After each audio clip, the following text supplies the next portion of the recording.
Touré ci assemblée nationale gamu ne woon yéene cabinet xañ nañ ko ndombol tànk gamu amoon ci pencum ndaw réew mi moom Mimi Touré ay kàddoom ci Walf Quotidien xamle ne li munta tax mu deltu ginnaaw ca la ma bëgg ak tamit la mu yéene ci mim réew di Sénégal kenn mënu ko noppiloo ci wàllu troisième mandat yéene cabinet Walf Quotidien moo ñu ko yëggee ci xëtam bu njëkk di ñu jàngatal ni gars yi doxalee ci Mimi Touré ci assemblée nationale lii def ñuy fàttali la xewoon ca nguruk soppi mel na ni njiitu réew bi Macky Sall ma nga ca tànk Abdoulaye Wade ndax yi la doxalin dundoon nañ ko ca nguruk Abdoulaye Wade ga woon réew mi quotidien ne Benno Bokk Yaakaar mujjee na am lu mu bëggoon ci Mimi Touré xaj na ko ndombol tànkam ci assemblée nationale yéen kaabi di turbine xëy ci amal taxaw seetlu wàllu Sénégal mel ni nag am nañu revanche ga ñu bëggoon ci kaw Mimi Touré ndax dañoo fàttali ne xëy na Karim Wade bu amee jafe-jafe ku ko teg di Mimi Touré ba tax na ñi nga xamante ne ñooñu Abdoulaye Wade ci assemblée nationale fexe ba dooleel coalition Benno Bokk Yaakaar ba ñu mun faa jëlee Aminata Touré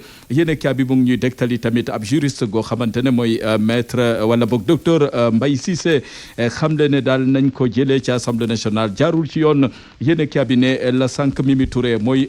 coal troisième mandat bi mu ne daanaka njiitu réew Macky Sall war a ko amal ci mim réew yéen a bi ne beneen victime a ngi noonu ci troisième mandat yéen a bi di le quotidien le peuple di ñu dégtal Aminata Touré doonatul député ci assemblée nationale yéen cabinet article 60 moo ko xañ ndombol tànkam tey ji ko wutu ci assemblée nationale di Aïda Sougou yéen cabinet tey Mimi Touré wartoon a xaar ñu koy dàq ci assemblée nationale waroon na def ni njiitu réew mi Macky Sall ci 2008 gannaaw bu Macky Sall amee jafe-jafe ak njiitu réew ma woon maître Abdoulaye Wade ca la tekki ndombol tànkam xaarul ñu dàq ko yéen cabinet di le peuple moo ñu ko yëggee le témoin xëy seedene Mimi Touré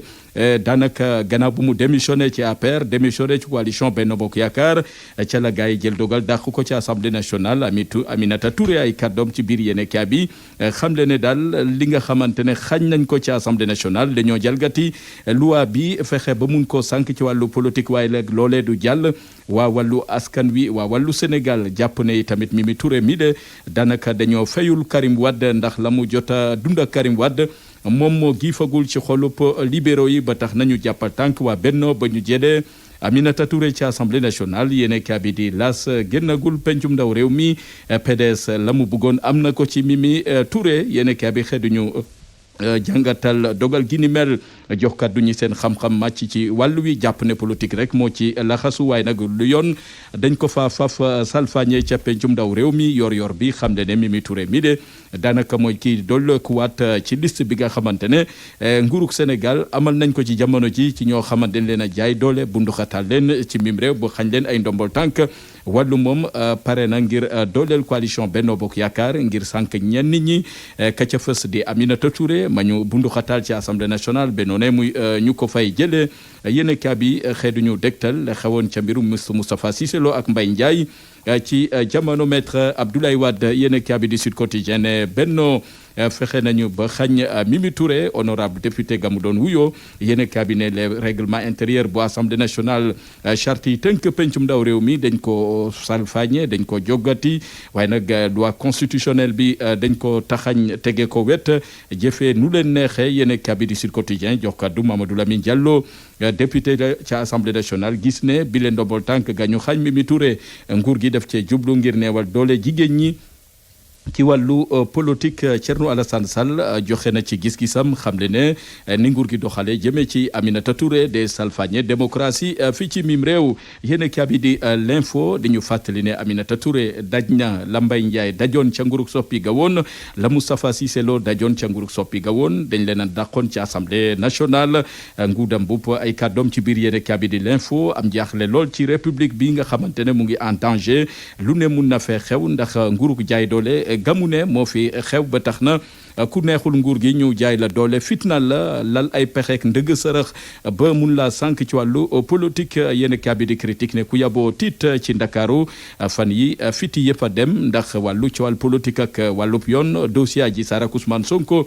mun naa jur lu ne ci capital bi yéen kaabi di critique moo ñu ko yeggee direct news xëy di ñu dektal ay kaddu coalition sàmm suñu réew Modou Fall ma ca bokk ñaawlu nañu doxalinu Ousmane Sonko kaddu yamu yëkkati keroog keroog ne jaaduwul jëm ci war a mun a jàmmarloog njiitu réew mi Macky Sall. Modou Fall ne wax ji mooy na Ousmane Sonko dem wuy ji yoon ngir leeral digganteem ak Ousmane Sonko. Modou Fall jot naa soññu ndaw Sénégal ñu bañ a topp Ousmane Sonko ci doxalinam na Ousmane Sonko fexe ba roy ci Lamine Gueye ak Valdiodio Ndiaye ak Cheikh Anta Diop ñoom ñëpp jaar nañ fi te kenn ku nekk am nga woyu rafet ci mim réew yéen kabi di sursaane ci mim réew di Sénégal kii di Malick Gakou bëgg naa doon juróomeelu président bu Sénégal bëgg na fee wutu njiitu réew Macky Sall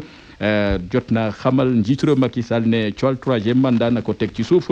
bu ci bëggee jaay doole wala boog forcé ko moom njiitu réew Macky Sall dañ ko génnee réew mi Malick Gakou moo ni waxee ne amul lenn lu saafarawu ci jafe-jafe askan wi ba tey njëg dundu gaa ngi ni cher rapport Cour des comptes firnde la ci jalgateeg duubal gi am ci réew mi bu ñu sukkandikoo ci njiital grand parti yéen kaabi di le mandat ne parti bi di AFP jaxasoo na lool coow ganesi na leen jëm ci wàcca élection présidentielle yu 2024 ñii di ay progressiste doon ay militant AFP ca diaspora ba taxaw nañu tembe ngir dar ki nga xamante ne mooy Alioune Sarr mu doon seen candidat ci yooyu la wote yéen kaabi di 24 heures xëy di ñu jàngatal politiku Sénégal soppi bu Abdoulaye Wade jàllar beek renouveau yéen kaabi ne ba tey rupture amul ci géew politiku Sénégal na mu daan doxee ba léegi noonee la parti yi di doxee ci mim réew.